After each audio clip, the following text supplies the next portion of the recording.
चलतु आज गोटे रेसिपी बनइबा कुड़मुड़िया रेसिपी से पुणी उषुना चाउल बनइबा बहुत सुंदर रेसिपी घरोई जिनस ही या बनई पारे केवल चाउल ही बनई पारे।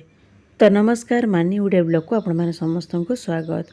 आज रेसिपी जदि आपण भल लगे भिडियो को लाइक करेंगे शेयर करेंगे आम चैनल नुआ थे प्लीज चैनल को सब्सक्राइब करदे।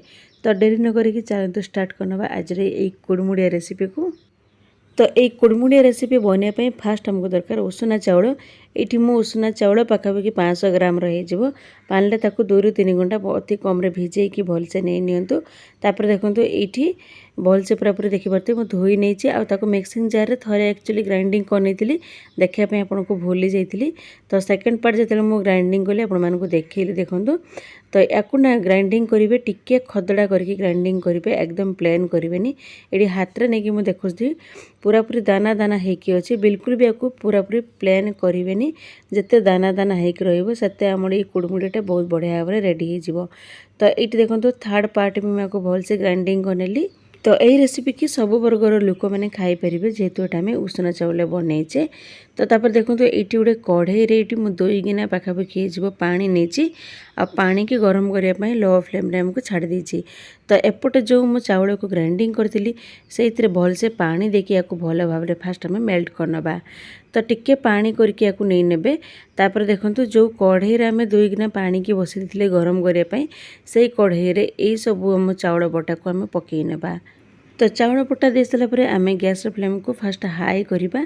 हाई फ्लेम रे आम कुक करने छाड़ा किंतु कंटिन्यू जमती आम खीरी रे चटु लगे था ना सेमती कंटिन्यू या चटु लगाउथिबे। जहाँ भी इथर डो टेढ़ा होइकी अच्छी माने टिके बहलिया होइकी अच्छे से बहुत बढ़िया भाव में आमर पानी रे मेल्ट हो।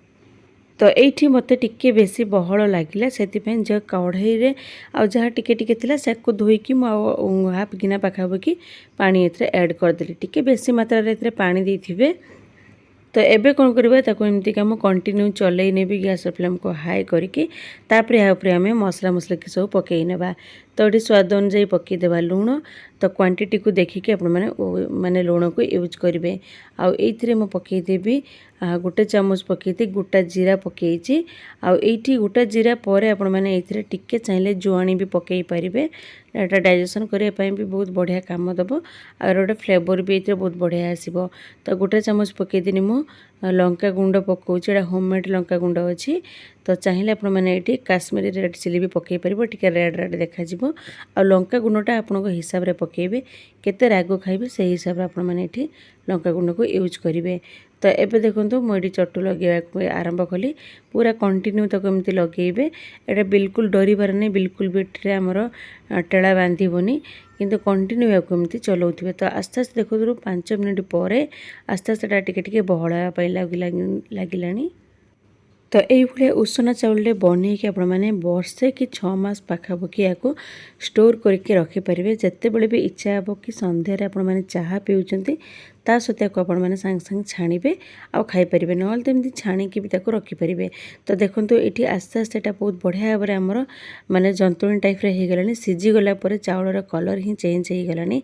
तो ये आम गैस को ऑफ करनबा ए स्टेज रे आम ऑफ करबा हाथ को नेबे टिकेटा गोला टाइप रे हो जाउथबो एकदम टाइट करेनि ना कि आमको तैयारी करने प्रॉब्लम हम टिके नरम थी। यही अवस्था आम या बंद करने तापर हाथ में चेक करेंगे जी ही गरम थी माने जी आप हाथ को सही पार गरम से गरम रे आम रेसिपी बनई नबा माने आग को तैयारी करनबा। एकदम गरम थी आपण मान हाथ जली जीवो आ पूरा पूरी जब ठंडा करने ना तारे बहुत सारा टाइट हो जोटा कि एटा को आमर बॉडी टाइप रे पकाइबा प्रॉब्लम हम। तो टिके ठंडा हो गला पर एमतीका अटा जरी नेबे आ भितर भलसे ताको क्लीन करने धोईकी तापर देखो पॉलिथिन भितर पसई नेबे गोटे साइड कण को आपको एमतीका गुछी नेबे। गुछी सारा पर तार कण को हल्का टिके एमती से जरे ताको काटी नेबे बेसी मोटा करके काटिबेनी नहले हमर एटा पूरापूरी मुड़मुड़ीटा पूरापूरी मोटा मोटा हो बेसी सरू हो गले भी आमको प्रेशर देके एमती चिपिकी बाहर करने भी प्रॉब्लम हम टिके कष्ट हम। तो एबे देखो मोटे मीडियम साइज रो काटी नीची तापर जो थे मु बड़ी पकाई माने एमतिका गोटे मशारी रे मो बड़ी पकई थाए मते एथिरे इजी हुए पकैया पई मु एमतिका लंबा लंबा करके ताकू जे कौन से सेप रे को आपण पकई परबे किंतु जेहेतु टिके गरम थाए ना तेणु किसी सेप रे को पकई हुएनी। तो आपण मैंने जो थे बड़ी पकाउछंती थाली हो नने जो थे भी पकाउछंती सेइथरे ही को एमतिका पकई नेबे। तो ये मुझे सेम प्रोसेस सब जाक पकई नहीं आ गोटे दिन खरार ये बहुत बढ़िया भाव में सुखी हो जो मात्रा को खरा हो। तो ये मत पाखापाखि 1.5 दिन लगे से जब मैंने गोटे दिन फुल आर दिन अधारे देखो बहुत बढ़िया भाव में सुखी जामतिका जालर यहाँ ऑटोमेटिक उठीज हाथ लगेदेला मैंने आ देखो बहुत सारा बनईक रेडी है। 500 ग्राम को भी आहरी कम थिला चाउल माने 2 ରୁ 2.5 गिना पाखापाखि चाउल थिला। तो देखो बहुत बढ़िया भाव में सुखी जाइए आपको छाणिकी देखी। तो ये मु तेल को भलसे गरम करनी आउ ये जो कुड़मुड़िया को पकई नेबी बहुत बढ़िया भाव में फुली उठिबो। जदि चाउल को आपण मैंने पूरा प्लेन करदेबे ना ताने एटा भल भाव में फुली न थाए। तो जिते खदेड़ा करके रखिए सेते ता भितर तेल रे पड़ला मात्रे जो खदेड़ा अंशर चाउलटा सेटा बहुत बढ़िया भाव में फुटी उठिबो। तो देखो केते बढ़िया भाव में फुटी जाइए आपको आपण मैंने एमतिका छाणिकी भी रखिकी खाई परिबे नल तो एमतिका एमती कंचा भी ताको रखी परिबे। एमतिका छाणी सारा पर ऊपर टिके लंका गुंड टिके चाट मसला को गोलैके खाइबे बहुत ही टेस्ट लागिवो। तो आशा करछि आज रो रेसिपी आपण मानकु भल लागथिवो। तो भल लागथिले वीडियो को लाइक शेयर एंड सब्सक्राइब करिवे जेहेतु नुआ रेसिपी समस्त को सहित शेयर करंतु। तो यही भाया आउ किछि नुआ नुआ रेसिपी पुणी आउ थरे आपण मानक पाखु नेकी आसीबी से पर्यंत रहिली। जय जगन्नाथ।